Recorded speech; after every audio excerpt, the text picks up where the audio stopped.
that Hamas uses civilians as human shields, quote, to hide their weapons amid them, to hide themselves amid them. That is not what Israel does. Israel does not target civilians. That even needed to be said was notable to me. Tell me your thoughts and your reaction to the day's events and the Secretary of State's visit. Thank you, Nicole. Well, firstly, let me reiterate what my friend Haviv said. And the pain, the agony, the shock, we're still deeply within it. And that if I had to think of some maybe agonizing silver lining to this whole experience, pardon the oxymoron, is that we came into this crisis as a deeply divided society, divided over political issues, divided ethnically, divided along religious lines, even geographic lines. And for better or for worse, Hamas has reunited us, has reminded us of who we are as a nation, as a people, and I think even as a family. We can disagree. But when it comes to life and death and defending our families, we are going to stick together and we're going to defend this country in the best way we know how and in the most moral way we know how.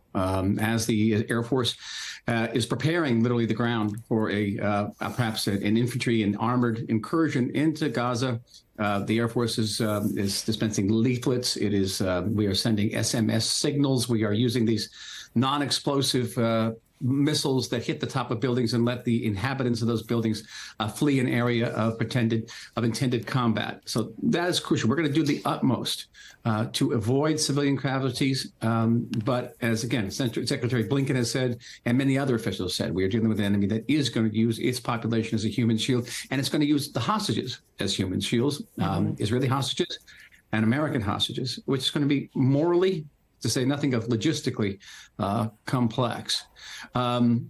We were very deeply moved by the president's message of 2 nights ago. I have been in the field of U.S.'s relationship for many decades now, both as an historian and as a practitioner in those relationships, and I could not recall a speech so impassioned, so from the heart. A man who has experienced personal loss of a wife and 2 children, who connected that pain to our pain, who unequivocally supported the state of Israel, right to defend itself, and categorically condemned terror.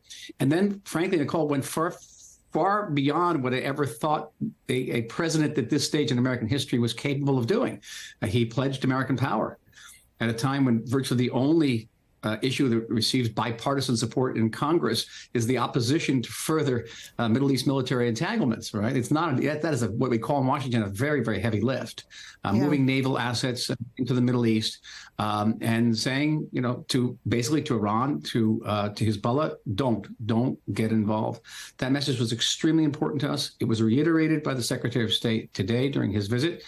And we also got the message that the United States expects us to act according to the rules of the law, as the United States does. And what I think what both the president and the secretary were saying was, between the lines, is help us to help you.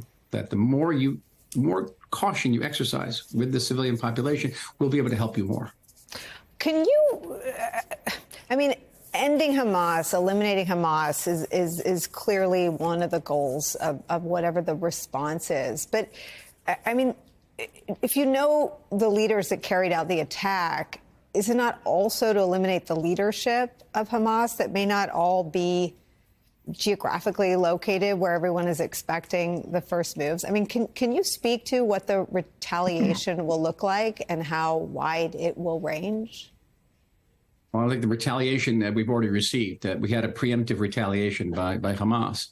A big question, Nicole, is that if we and when we enter Gaza on the ground, the question is what's going to happen with Hezbollah to the north. Whether Hassan Nasrallah, the head of Hezbollah, will watch this incursion and continue sipping tea in Beirut, or will he unleash a military power which is many times that of Hamas? Hamas may be 15, 20,000 rockets at the most.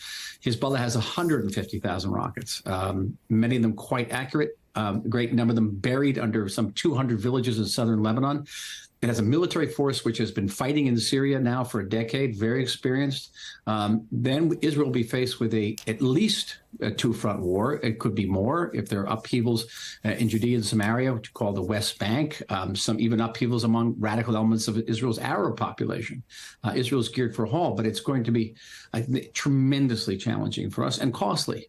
But I think Haviv would agree with me. We have no choice at that now. We actually have to pursue this. We want to uproot Hamas from the Gaza Strip. It is very important that we engage in an intimate discussion with our American allies, with our Arab allies now, about the day after. Not too early to do that. We don't want, at the end of this operation, to be sort of holding the keys to Gaza.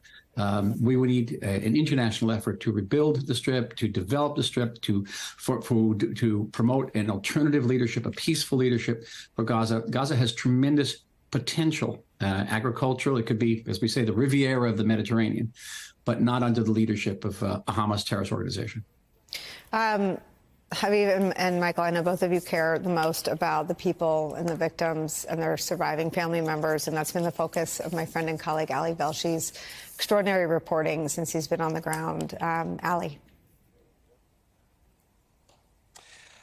We are 2.5 miles from Gaza, and in fact, we just saw an interception while the ambassador was speaking, so we just moved a little bit. We've had a few interceptions right above us today. I will say it's otherwise relatively quiet here, and that's going to become relevant from what I tell you in a second. This might be the calm before the storm. Typically, at this time of night, there are several interceptions. We're certainly hearing the jets going over to Gaza, and we're hearing the thuds because we're that close that when a missile hits, you feel it. You feel the concussive boom over here. Now, the tricky part is these hostages. There are about 150 families here who believe that family members are being held hostage. About 100 of them have had the Israeli government confirm to them that they believe that their loved ones were taken by Hamas. That's the language they're using because they can't confirm whether they're dead or alive.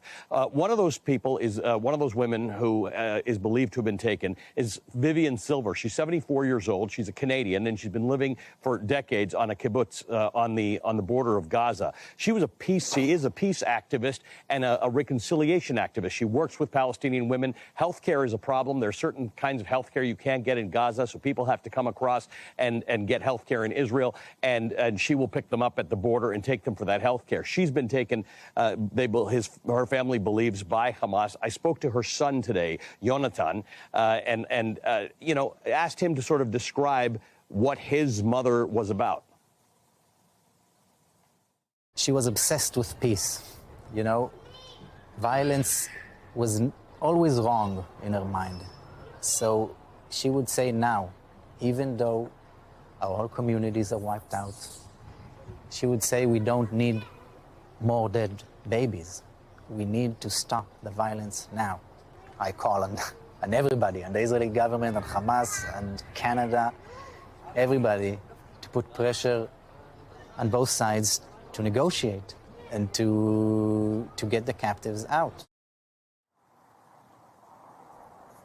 He mentioned Canada, of course, because she's Canadian. But his point is everybody should be putting their emphasis on the negotiation, the release of those hostages. And even though the troops are amassed right around where I am, ready for a ground incursion, perhaps that could be used as leverage to get that negotiation underway. He believes that if they are able to negotiate for the release of the hostages, that may set the table for further negotiations so that this doesn't go forward as a ground war. The thing a number of Israelis have told me, as determined as they are to see the destruction of Hamas that my other friends are talking about here, they are worried that this is not going to be easy. A ground incursion will result in many deaths of Israeli soldiers, as well as, of course, the Palestinians living on the other side who are civilians, not just the Hamas soldiers. So there's a lot that's going on right now. The families of the hostages are angry, too, but they do want the priority put on getting their family members released before the war begins, or the ground war begins, if that's possible, Nicole.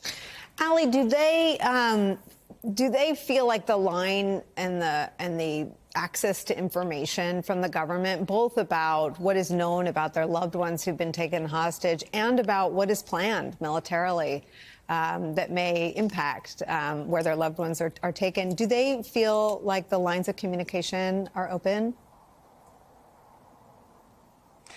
They don't. In fairness to the Israeli government, everywhere you and I have reported on, that's always an issue. Families of people who've been taken captive never feel like they're getting a good information flow, including in the United States when American hostages are being held by other governments or by terrorist organizations.